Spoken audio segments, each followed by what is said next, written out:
Oh, I see her right now. Okay. Hi, good morning, everyone. We're going to get started because Congresswoman Salazar is walking up right now. Good morning. Oh, come on. I know you had a better breakfast than that. Good morning.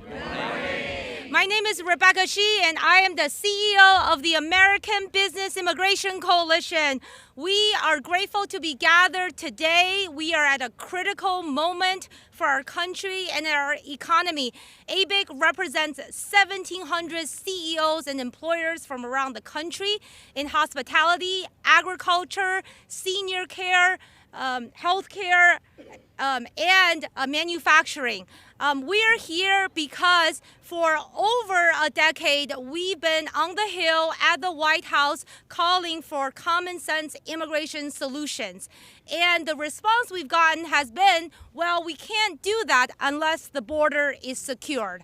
But guess what? The president has secured the border. The border is secured. And so now we are here calling on Congress and the White House to secure America's workforce. And that means a path to legal status and work permits for immigrant essential workers and citizenship for our dreamers. We've also polled this. We've polled this with Republican pollsters showing across battleground states Americans support this proposal at 83%, including 78% of Republican primary voters, 88% of Hispanics, and 90% of Democrats. We are so thrilled that there is actually a bipartisan legislation that's championed by Congresswoman Maria Salazar that called the Dignity Act that secures the border and secures our workforce. And we're also grateful to be joined by one of the leading Democratic champions of this bill, Congressman Tom Suozzi from the state of New York. So to get us started, please welcome the champion of the Dignity Act, Congresswoman Maria Elvira Salazar from the great state of Florida. Hey. Wonderful to be here with you. Well, good morning. It's a wonderful day in Washington, D.C., and unfortunately we're not at work, but we will be back soon, hopefully, right? My colleague will tell us about that. But the reason why we're here is because of a very important and pressing topic, which is immigration. And I thank you very much, or your organization and many others, for bringing this topic forth and making sure that we do not lose sight of what's happening in the United States. Immigration is the most toxic topic. Most people do not want to talk about it. When I say most people, I'm talking members of Congress, because there is concern that there will be political ramifications. But the reality is that we, the Republicans, and specifically one man in the White House, President Trump, can definitely put an end to this 40-year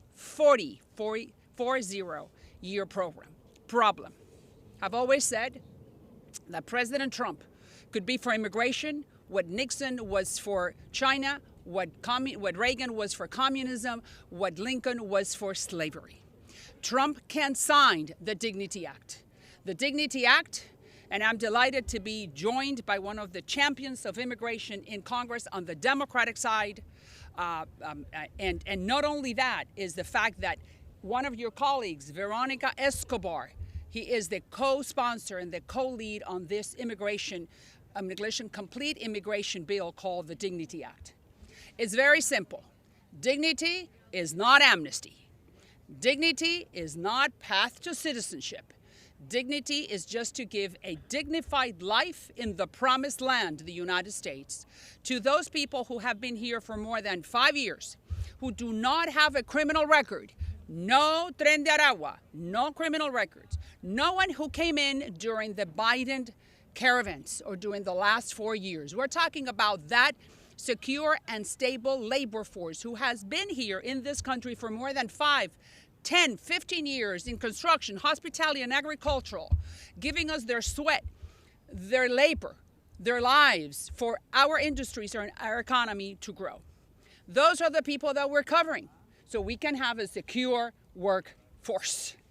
That secure workforce right now is being decimated.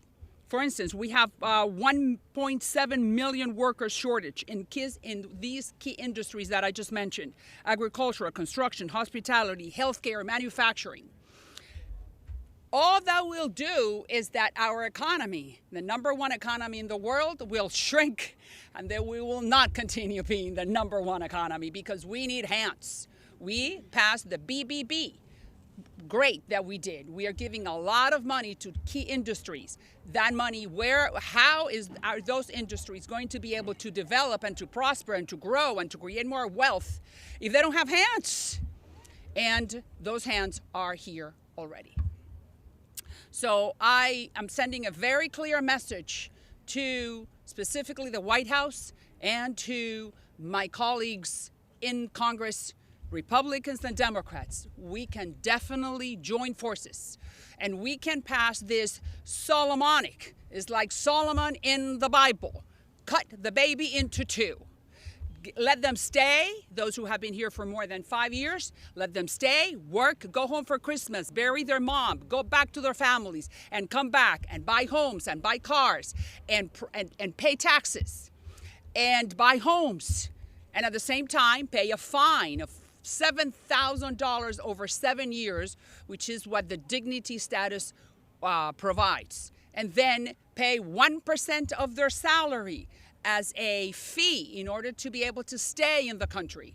This cannot be a better solution for the United States economy, because we're going to be producing $70 billion to give back to the Treasury. We're going to be producing $50 billion to give to the states so they can retrain, re-educate, give a better opportunity for those American workers who feel that an immigrant took their jobs away. We're going to give them the opportunity to learn something else and have a better salary. I think this cannot be, it covers both bases. It satisfies political needs and desires. So now is the time for us in Congress and for the White House to understand. And I go back to President Trump. Trump is a guy that comes from construction and from hospitality. Those are two key sectors that are being more and more and more affected. And I am sure, I have no doubt, that sooner rather than later, the White House will understand that Hispanics are a group of people, more than 60, 80 million people. Most of the undocumented are Hispanics. I would say 70, 80% of that mass, critical mass, helping our economy come from the Hispanic, largest minority in the country, fastest growing. It's time to put an end to this problem. And on top of that, we're going to fix legal immigration, and we're going to make E-Verify mandatory. Because I do not understand, why is it voluntary? No, you don't need to make it voluntary, because we're not going to have illegals.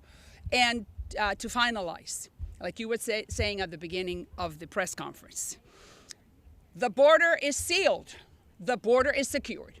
We have $150 billion that we have given to ICE and to other federal enforcement agencies to secure the border. Let's keep it that way. Let's codify it. This bill will codify the fact that the border needs to be secured, that we're going to give more resources, technology, whatever you need in order for Border Patrol to keep it sealed and to keep it secured. But then now is time to look back and see who is here, who does not have a criminal record, who have been helping pay in taxes and have been helping the economy. Now is time to look at those people, including the DACA children, and give them an answer. And then knowing who, it's a security issue also, because then we will know who is here. It's an economic issue, because we're going to be giving money back to the Treasury. We're going to make sure that hospitality and agriculture, that our food will be cheap, that when we go and we travel for business, that our hotels will be cleaned, and that we will have no inflation and a big economic growth. May the Lord guide us, and may the White House see it, and our members in Congress see it as well. So thank you. If you have any other questions, we'll see each other at the end. And now I give my word to Mr. Suozzi, and I thank you very much, very much, very much for joining us. And you're delighted to have you in this group of patriots and Americans. Thank you. Tom. Okay, let's hear from Maria Salazar and the good work that she's doing. And let's hear it for ABIC for the great work that they're doing to advocate on the behalf and for secure the workforce. So people are sick and tired of Democrats and Republicans just fighting with each other. Yes. And when it comes to this issue of immigration, we've spent so much time attacking each other that we haven't really focused on the real enemy in this issue, which is really the cartels that have been abusing the system for such a long time, making billions of dollars by exploiting people and bringing them to the border and trying to overwhelm the border so that they could really do their real work, which is to bring in drugs and sex trafficked victims and other people that they try to bring into the country.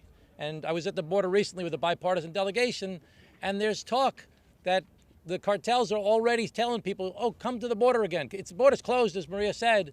You can't apply for asylum applications in between the ports of entry, but people are starting to come again because the cartels are encouraging them to come on social media because they want to distract the Border Patrol.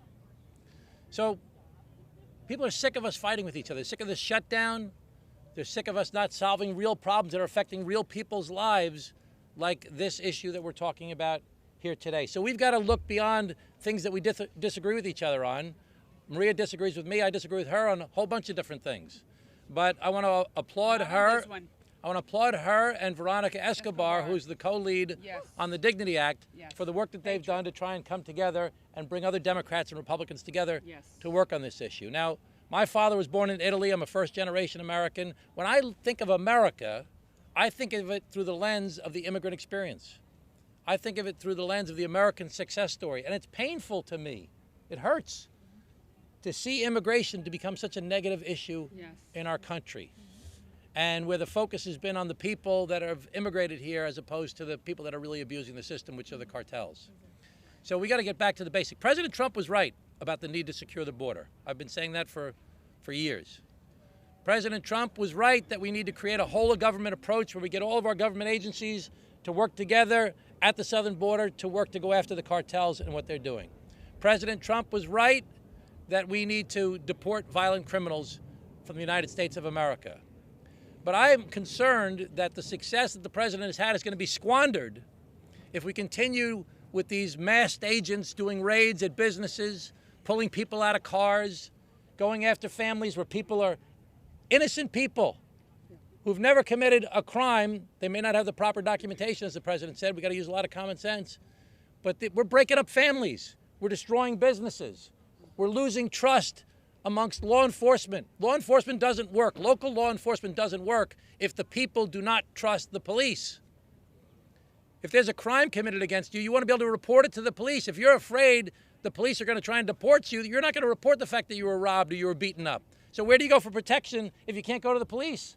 That's when you go to the gangs. That's when you create an underground culture. So we've got to, for the purpose of businesses that need these employees, that need this workforce, with 1 million less people in the workforce, maybe more than that now, because of this issue, because people have either been deported or self-deported or people who are scared to go to work. 1 million less people, what does that mean? That means higher costs because overtime goes up. You got to hire people at higher cost to bring them in. Makes it harder to do business. It's bad for business. It's bad, as I mentioned, for local law enforcement. And it offends our sensibilities as human beings, especially if you're a religious person. I say business badges in the Bible. It offends the idea that we're separating families or treating people like they're not human beings. So we've got to rise above our petty partisanship and find common ground like has been found in the Dignity Act and work together and build this coalition of business, badges, and the Bible to get something done that we can secure the border, we can fix the broken asylum system, and we can give these folks that have been here for a long time, trying to play by the rules, trying to contribute to their communities, raise their families here, a decent life, and give them dignity. Give them the opportunity to work and to pay their taxes and raise their families and live what we all know as the American dream. The promised land. So we've got to get this off the ground. We're counting on the president to give the go-ahead, and I think he can do this. But we need to continue to build this coalition of Democrats, of Republicans, of business badges in the Bible to work together to make this a reality. Thank you for being here, everybody. And I want to commend Representative Suozzi. I have to commend him because this is the way the founding fathers wanted us to conduct the republic, working together. Democrats and Republicans, Republicans and Democrats. Like I say, we don't agree on everything. Probably we do not agree on most issues, but we do agree that this is good for the country. And if it's good for the country, it's good for the Republicans, and it's good for the Democrats. And I thank you very much. And I commend you publicly, you and every single Democrat who has joined this bill, starting with Veronica Escobar from El Paso, Texas, who's been a hero in your party. And she has said, we do not like the status quo. Therefore, the dignity is the best legislation on the floor right now, presented in Congress by a GOP member that has the same amount of Dems as Republicans. It's time to go to work, and that's why I agree with you that the border is sealed. President did what he promised he was going to do, what the American people wanted, which was to secure the border. And now it's time to look back and say, what are we going to do with these people? Dignity is a one-shot deal. It's one shot. I give you 6 months to come out of the shadows. If you do not have a criminal record, you come to the authorities, you present yourself, and then from there you can live with a dignity status and feel, like you said, feel that you have a dignified life in the promised land. We're not talking about becoming a citizen. We're not talking about that right now. What do you mean amnesty? I don't know what amnesty means. We're talking about you give them dignity, not amnesty. It's not amnesty, it's dignity. And dignity is what is one of the 7 principles of American conservatism, human dignity. And I thank you for being with me. I know we have questions. We're just going to have a couple more speakers from the business community, and then we'll open it up for Q&A. I'm honored to introduce the CEO of the Kansas Livestock Association, Matt Teagarden. Woo! Thanks, Rebecca. Good morning, everyone. For decades, farmers have said America's farms need 2 things to thrive: a secure border and a secure workforce. President Trump secured the border. Now we need to secure our workforce. Recent enforcement actions have exposed the dysfunction in our immigration system. Businesses that have followed the rules have lost half their workforce overnight. Nearby businesses see absenteeism rise. This is unsustainable. More than 2.1 million immigrants currently work in the U.S. food supply chain. If we lose them, we lose the ability to feed ourselves. 20% of agricultural labor, including cattle and beef production, comes from immigrants. Yet our system treats their presence as a violation rather than a necessity. We have waited far too long for immigration reform, and the solutions are becoming clear. The president said it himself: work permits. Work permits for hardworking, law-abiding immigrants who play a critical role in agriculture, construction, hospitality, and healthcare. Americans support this kind of common sense reform, with 83% of voters agreeing with President Trump's statement. Our food security is national security.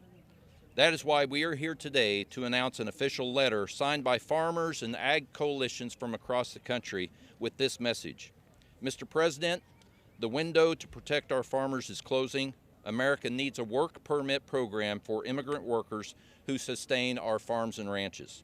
We are ready to work with President Trump to develop a system that protects these essential workers, American farmers and ranchers, and the American food supply. Thank you. Woo! Thank you. Please welcome Rob Liebrick, President and CEO of Goodwin Living. Mr. President. Woo! Thank you, Rebecca. I'm also a proud member of Leading Age, an association of 5,500 organizations throughout the country representing not-for-profit and mission-oriented organizations in service to older adults. And I think we can all agree that we are in the best country in the world. Can we agree to that? Yes. And we need to be the best place for older adults to thrive. And a secure workforce is a critical part of the equation. We're challenged with a simple math problem. By 2030, which is only 5 years from now, 73 million Americans will be over the age of 65. This is something to celebrate. However, the math problem is that 70% of those Americans over 65 will need long-term care at some point in their life. So we need more hands. We need more hands. If you look to your left or to your right, 2 out of 3 of us will need long-term care. I do right now. Right. And hopefully we'd have enough hands to support you. Unfortunately, organizations in every state in service to older adults are struggling to fill shifts, sometimes forced to shut down entirely without enough talent to operate. And our families are already feeling the impact too, forced more often to leave their chosen careers to become full-time caregivers for a loved one. We need to embrace people who want to be in this great country, pay taxes, and possess a passion and ability to serve older adults. At Goodwin Living, we welcome team members from over 80 countries. And since we started a program, actually she started a program, to support team members on their path to U.S. citizenship in 2018, nearly 240 team members and their family members are on their way. This program generates invested citizens, more dedicated team members, and better continuity of service to our older adults, which is a win-win-win. When programs like temporary protective status and humanitarian parole are rolled back, authorized employees lose the ability to work. Providers lose people they rely on, as we recently did. And the government loses taxes. Lose, lose, lose. With 73 million baby boomers before us, a substantial voting bloc, the need is urgent. So let us rise to meet this moment as only the best country in the world can and secure our workforce today. Thank you. It's also my honor to introduce a resident from Goodwin House Bailey's Crossroads, Rita Siebenhaller, who is a career social worker and in 2018 helped us create our citizenship program. Rita? On behalf of seniors, I'd like to give a reality check. Unless there is a pathway to security, dignity, and citizenship for workers in health care and senior care, you're putting all American seniors at risk. We seniors are the people who educated your children, who worked in hospitals and churches, served in the armed forces, paid our taxes, and invested in the economy. Now, in our senior years, when we might need assistance with the activities of daily living due to medical conditions or advanced age, don't deny us trusted caregivers. As you've just heard, the majority of caretakers in the United States happen to be foreign-born right now. They are necessary, they're irreplaceable. They are e-verified, they have work permits, but now they're afraid to go to work. Does this make sense? As Veterans Day approaches, do not forget the needs of senior veterans. They served for you. Now they need your help so that they have caretakers. Thank you. Thank you so much, Rita. I'm thrilled to introduce Byron Gomez, chef partner at Bruto in Denver. Thank you, everyone. My name is Byron Gomez, and I am the executive chef at Restaurant Bruto, one of the only 6 Michelin stars restaurants in Denver, Colorado. But my journey didn't start in silver platters and fine dining. My journey starts at a very famous restaurant called Burger King. I think there's still a few of those around. And from that, not being able to go to school because of my immigration status in this country, I saw a very safe and kind of lend a hand. I'm a DACA recipient right now, so through that program of DACA, I've been able to rise through the ranks. I've been able to go against what everyone else was telling me throughout my whole life and be the first Costa Rican in the history of my country to be able to receive such an honor as a Michelin star. So to be the first Costa Rican chef to have a Michelin star is something that I feel very proud, not only for my country, but the United States was the place that gave me that. Right now, as a DACA recipient, my status here in this country is at limbo. Not only my status, but also the industry. Over 16 million people work in this sector, in the service industry, which we provide more than $1.5 trillion to the economy of the United States, making this the 5th biggest entity and industry in the United States. We are at risk. I want to make it clear that dreamers like myself, DACA recipients like myself, we work, contribute, and we want to still not be restricted of being able to highlight and be able to celebrate such accomplishments. My dream is to go back to my country. I haven't been since 1997, yet I still have some restrictions from leaving this country. This is the place that has given me a hope, has given me a life, has given me a place that I could forego my future, not only for my surroundings, but also for my community and for others around. I want to call common sense to the Dignity Act.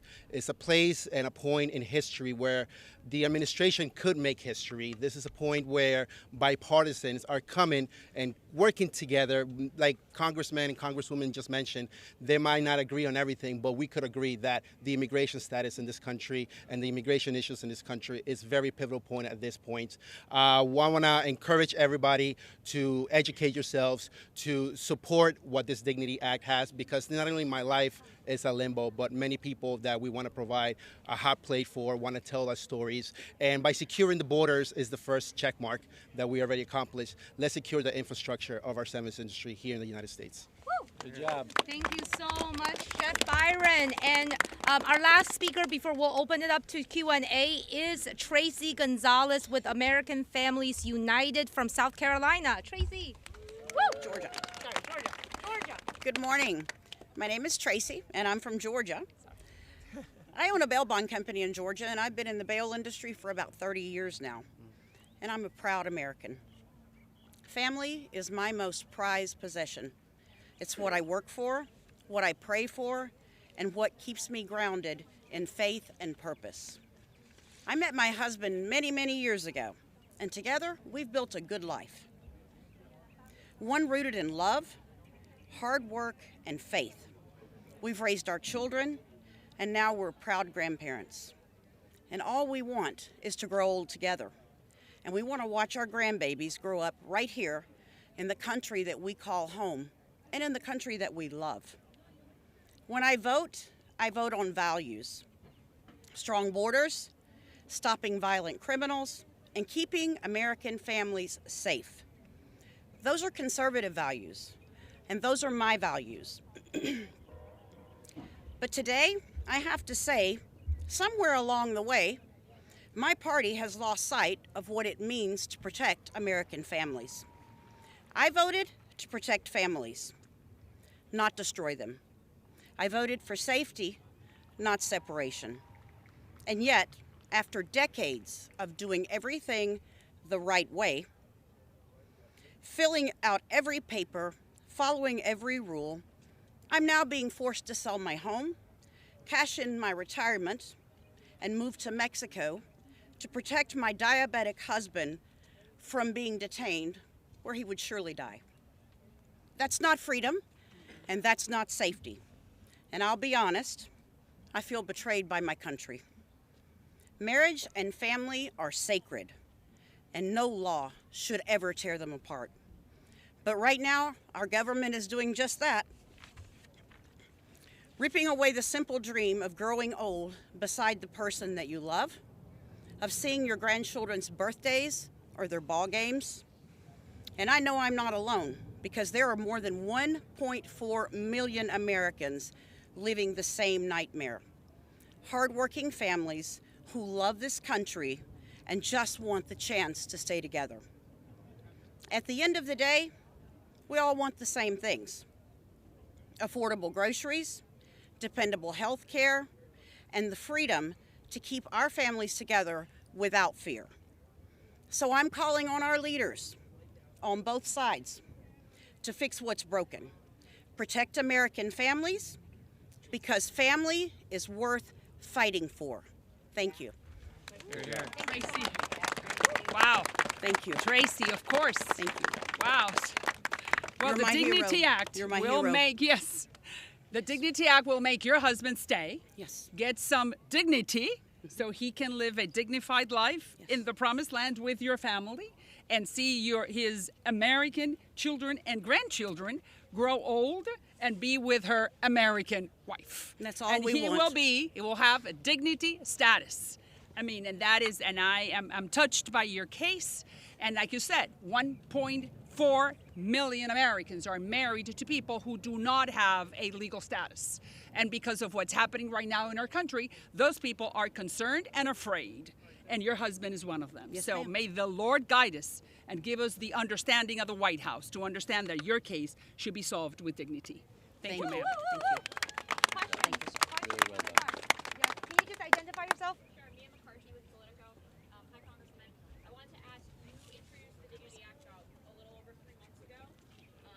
I've come to your press conferences, you've made kind of the same pitch each time, but we haven't heard anything from the White House or from Trump in regards to supporting this at all. So my question for you is, do you have any commitment from him that he would sign this into law if it came to his desk?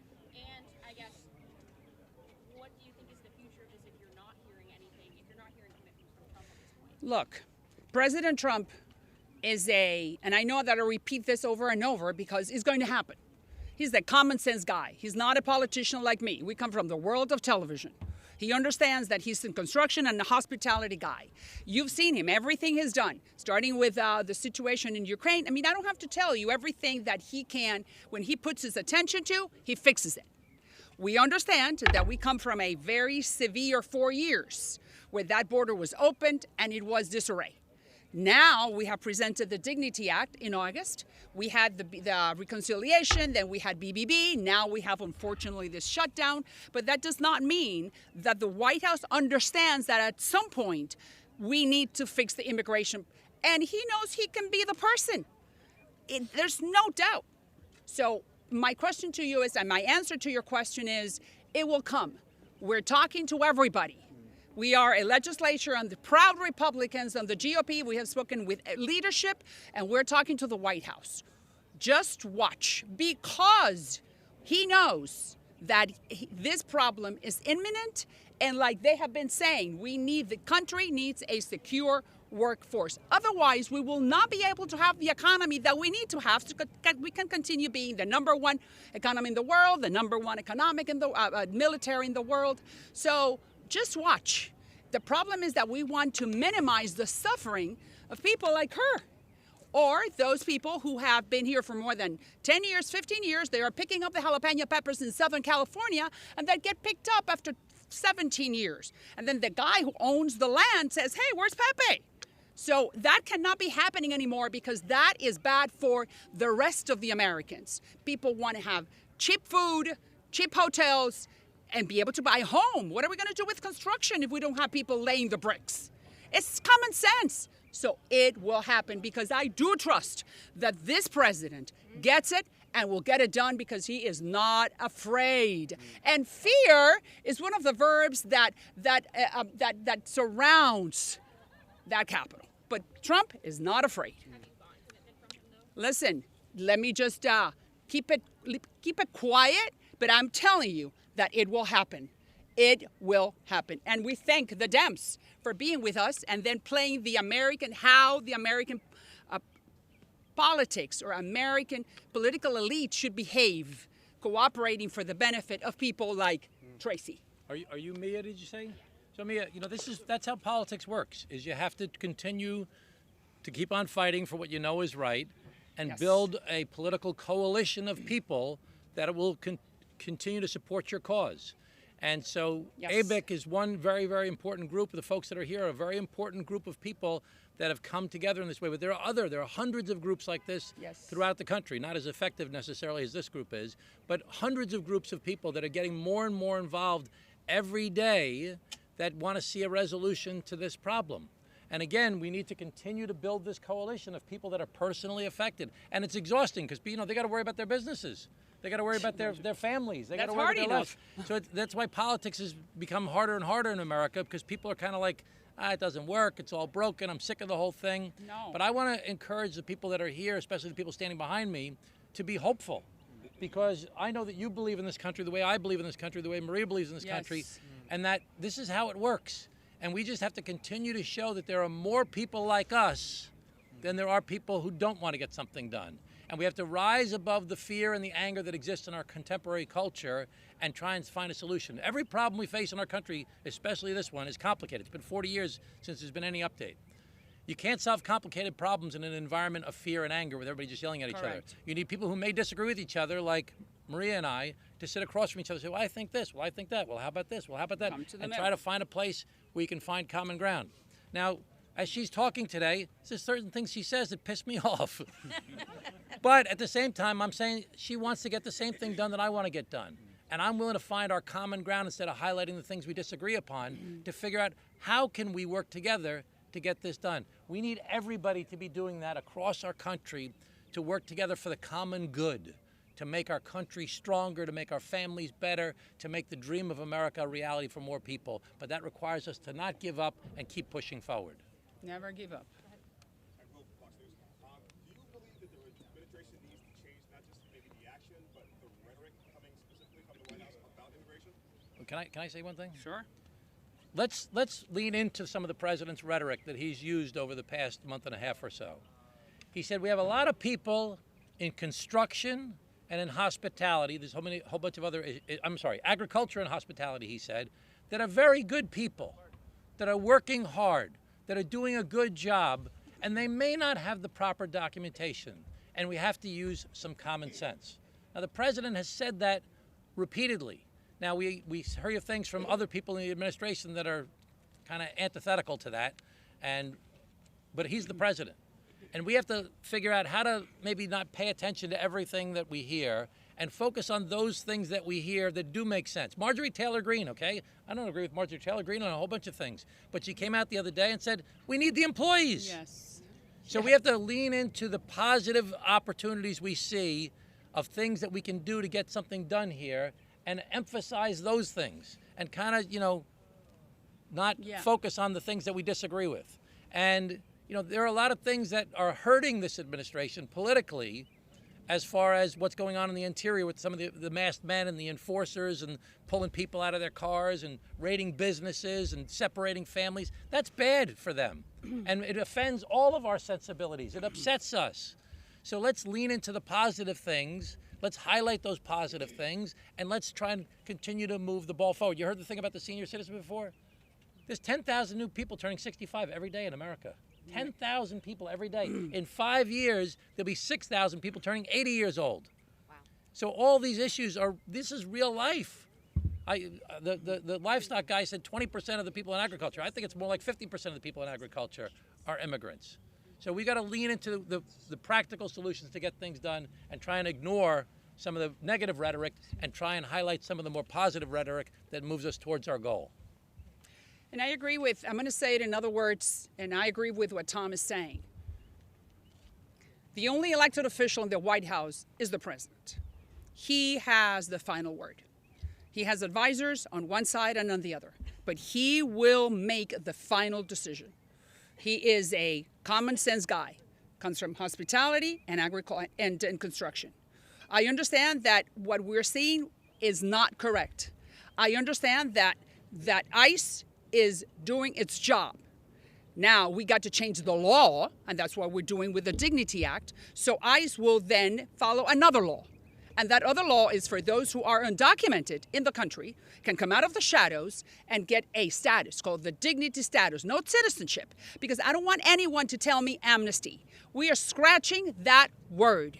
This is dignity for those who have been here for more than 5 years and no path to citizenship.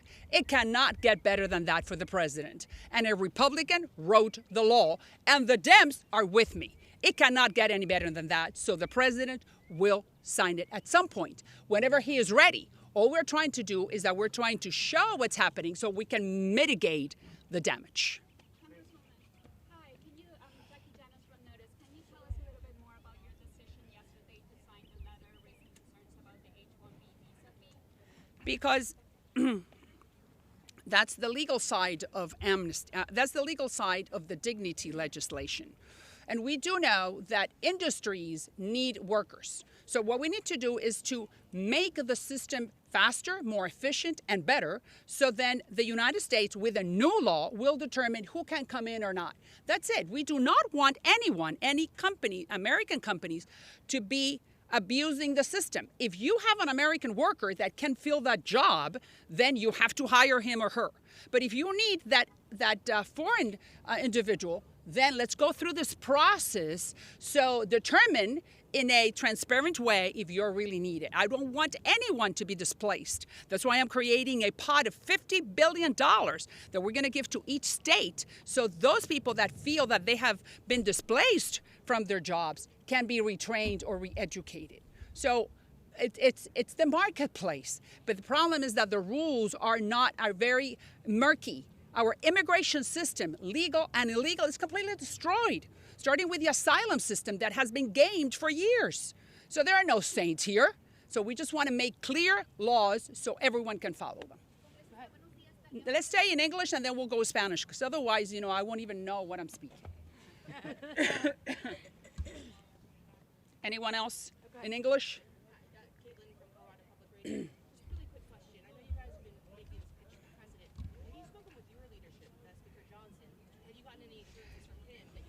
Listen, I have spoken to everybody. I respect our leadership tremendously, starting with Mike Johnson, Scalise, Emmer. They understand exactly everything we're talking about. They understand, and I respect them tremendously because they have been highly respectful about this legislation. We do know that we need to continue working and send a very clear message to the White House that, as my colleague is saying, President said it before. He understands that those people who do not have a criminal record, who have been here for many years, that are in the fields and in hospitality and construction, deserve something. Well, that something is dignity. So, listen, leadership understands. Leadership knows that there has to be a solution, and we're working with them. But I'm sending you the message that the GOP leadership right now, the House of Representatives, is highly respectful and very aware of everything what we've spoken about in this press conference. Let me just point out one thing that we talked about earlier that we didn't clarify. And I want everybody who's interested, I wrote an op-ed piece in the New York Times over the weekend about the issue of immigration. So please take a look at that if you can. And it was very good. I read it. I just want to highlight one issue, okay? Because I'm not sure if everybody's clear. This woman is a U.S. citizen. Yes. She is married to someone who's not a U.S. citizen. They've been married for a long time. And now everybody in America, from movies you've watched and from stories you've heard, everybody thinks that if you're a U.S. citizen and you marry somebody who's not a U.S. citizen, that person has an opportunity to become a U.S. citizen. But as was pointed out, there are 1.4 million people that are undocumented in the United States of America that are married to U.S. citizens that cannot get legal status.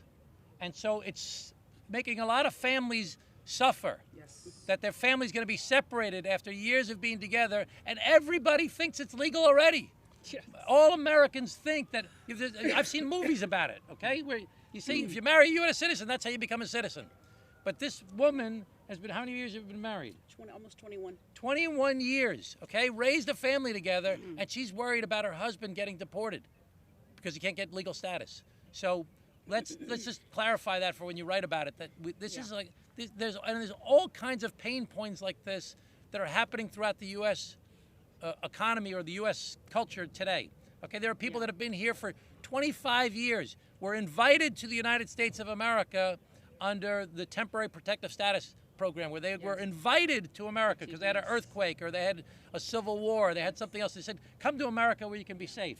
And they've been here for 20, 25 years. I've got people in my district from Honduras who own one guy owns two businesses, and he's got 20 employees. The other guy's got a restaurant, he's got 10 employees. Been here legally, paying taxes, the whole thing. They want to send him back to Honduras because they want to get rid of the TPS program. Right. So there's a lot of people suffering right now, and it's up to us to look beyond our differences to figure out how to work together, and we need all of you to help us to get it done. Yeah. And we own three businesses. Last question. 3 businesses. Spanish. Last question. Okay, we'll do that. We'll do Spanish all together. Okay. Is that English? Thank you very much for being here, and we need your help. We need the news media. I come from your end of the world, and without the media, we will not be able to get this done. So Vamos seguir adelante juntos. All right, thanks. Thank you. Okay, thank you, everybody. Thank you, guys. Appreciate it. Thank you so much, man. Thank you so much. Thank you. Where are you from? Good to see you. Thanks, Congressman. Thank you so much. Thank you. Good job, everybody. Thanks for being here.